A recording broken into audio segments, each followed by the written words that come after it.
गौआ के नाम एगो काली माई बड़ी हमरा गाँव हो एगो काली माई बड़ी हमरा गाँव।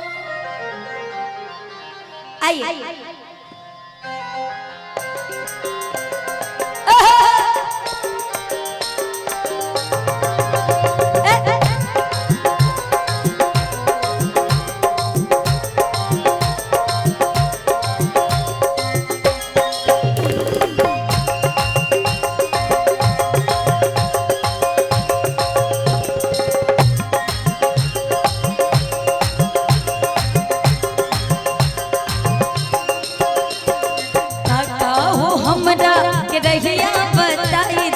पानी भुलाई तनी घर पहुँचाई दा काका हो हमरा के रहिया बताई दा पानी भुलाई तनी घर पहुँचाई दा ना जाने गौआ के नाम एगो काली माई बड़ी हमरा गाँव हो एगो काली माई बड़ी हमरा गाँव हो एगो काली माई बड़ी हमरा गाँव।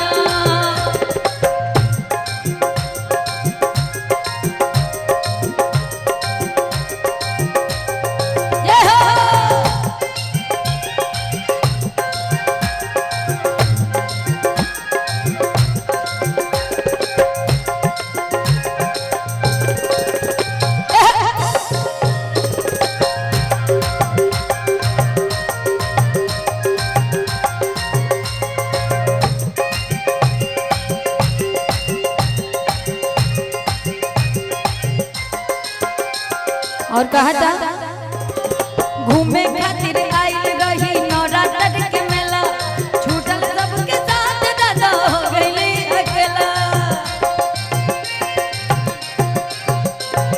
घूमे खातिर आइल रही नवरात्र के मेला छूटल सबके साथ दादा हो गईली अकेला। कहीं से हो कहीं से पानी हो मिले के आस में कहिए से पानी हम मिले के आस में पानी पे हाल हम भूखिया प्यास से थक गए छोटे छोटे पाँव। बोली काली मैया की। अच्छा ये बताओ आपके गांव में काली मैया है कि नहीं है? हाथ उठा के बताओ ऐसे। अच्छा नहीं है तो फिर इतना बड़ा कार्यक्रम कैसे हो रहा है भाई?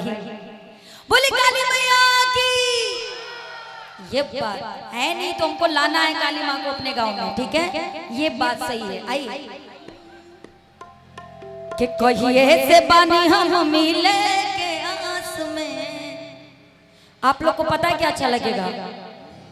अरे पगली देखावे अगरबत्ती। हमको मालूम था लेकिन नहीं चलेगा आपका। पहले हमारा सुनोगे तब ना आपका सुनेंगे। अच्छा लग रहा है तो थोड़ा ताली बजा के आशीर्वाद दो अपनी अपनी जगह से। ये बात थोड़ा सा हमको सुनिए फिर ना हम आप लोग के मन का गाएंगे। ऐसे तो फिर मजा नहीं आएगा, उदास बैठे हो आप लोग। के कहिए से बानी हम अरे मिले के आस में अब पानी बेहाल हम भूखिए प्यास से थक गए छोटे छोटे पाँव। थोड़ा सा ताली बजा के और क्या कहेंगे कि थक गए छोटे छोटे पाँव। काली माई बड़ी हमरा गाँव हो एगो काली माई बड़ी हमरा गाँव हो एगो काली माई बड़ी हमरा गाँव।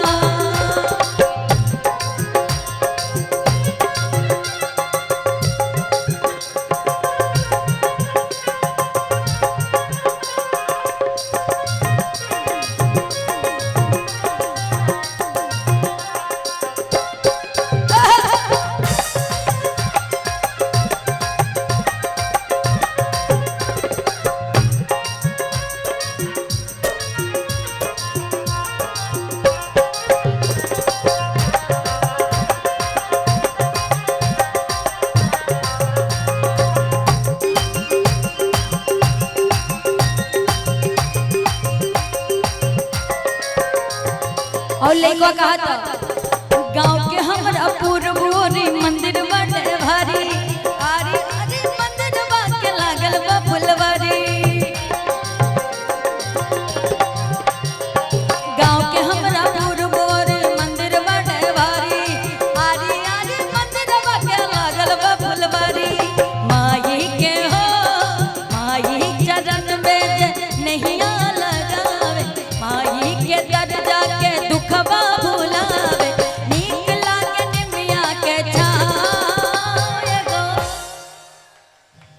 अच्छा नीम का छांव अच्छा लगता है ना अगर गांव में होता है तो। बोली काली मैया की। अच्छा हमारी माँ बहन की भी संख्या है लेकिन इतना उदास होके बैठी हैं और जब गुस्से में आती है तो असली काली माई यही लोग बन जाते हैं। सही बोले ना। अच्छा मम्मी अगर गुस्से में आती है तो काली माँ की तरह लगती है कि नहीं? सही बोल रहे हैं ना। अरे बाप रे काली दुर्गा यही लोग बन जाती हैं जब गुस्से में आती हैं। बच्ची बहुत मारा एलर्जी बा।